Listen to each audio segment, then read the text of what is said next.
You betcha, I'm George, and today we're going to try and answer a possibly very important question that you may have. If you first search the subject up on Google, right away it tells you 13 years old is the recommended age.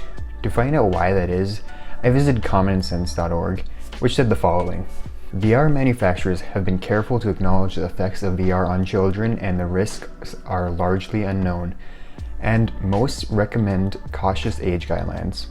With the exception of VR devices specifically targeted towards child users, most companies recommend no children younger than 12 or 13 use them.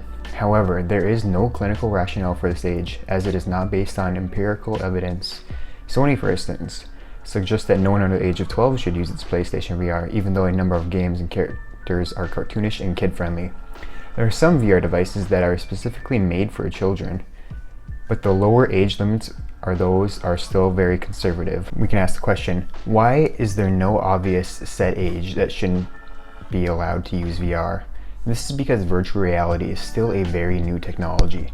VR didn't become more mainstream until the Quest released. Before the Quest's release, I didn't even have a VR headset, and I didn't even know anyone that did. Now I know about 10 people that do, and I have 2 headsets, as you can see here and here. A lot has changed in a few years. This has brought a lot of focus on VR, where more people are actually starting to ask these important questions, like how old does a person need to use virtual reality? Next, we are going to view an article that talks a little more about why you might not want to let a child use virtual reality headsets. What I want to focus on for the negative side of VR in youth is their vision and eyesight. To be honest, most articles did say that there isn't enough evidence to say that there is a negative side effect from VR usage.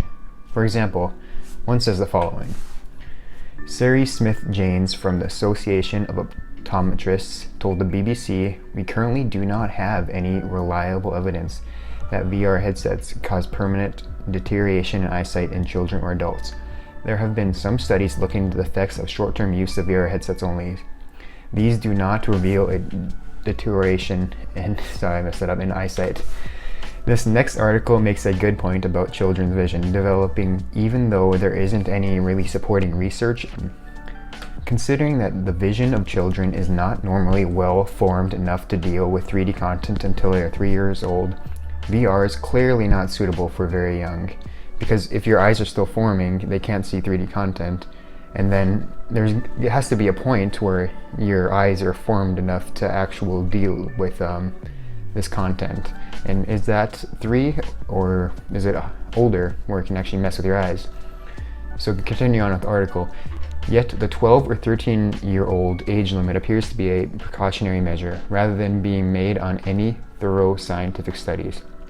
This is likely to change in the future as more data becomes available, at least if Oculus Chief Executive Brendan Erb's comments last year are anything to go by. It is early days, and we are really trying to be conscious of health and safety. 13 was something that made a lot of sense, and when we became a part of Facebook, their age is 13 as well. We felt, let's start at 13. Let's evolve the technology a little more. Let's build more confidence in the health and safety side of it.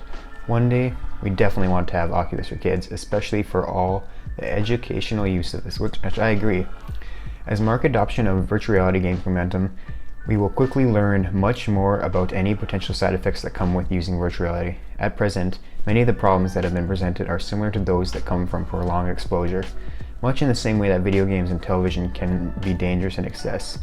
It is definitely better to err on the side of caution, but if carefully managed, it seems likely the limited exposure to virtual reality will not have serious detrimental effects on our children. Okay. So what we can conclude from what we've seen today so far is that there just doesn't seem to be enough research to say not only what age you should be to use VR, but also what the negative effects might be. Simulator sickness is the main negative effect most of the articles listed, and that one is one people have to just get used to, or at least I have. I mean, I could tell you one way or the other, but as of right now, you have to use your best judgment to decide if you want to follow the given guidelines of 13 or 12 for PSVR. I know that I would have wanted nothing more than VR like the Quest before I was probably in kindergarten. Thankfully, We cannot see for sure any negative side effects that it would have given me that young. But the worst part is that we may just be ignorant to how bad it could be for developing children. I hope that is not the case, but sooner or later there should be more concrete studies on the long-term effect of virtual reality on the world's youth. Thank you so much for watching this video. Please consider subscribing and helping the channel. I am trying to reach 1,000 subscribers. Look at the graph where I put it. And until next time, I've been George. Have a great rest of your day.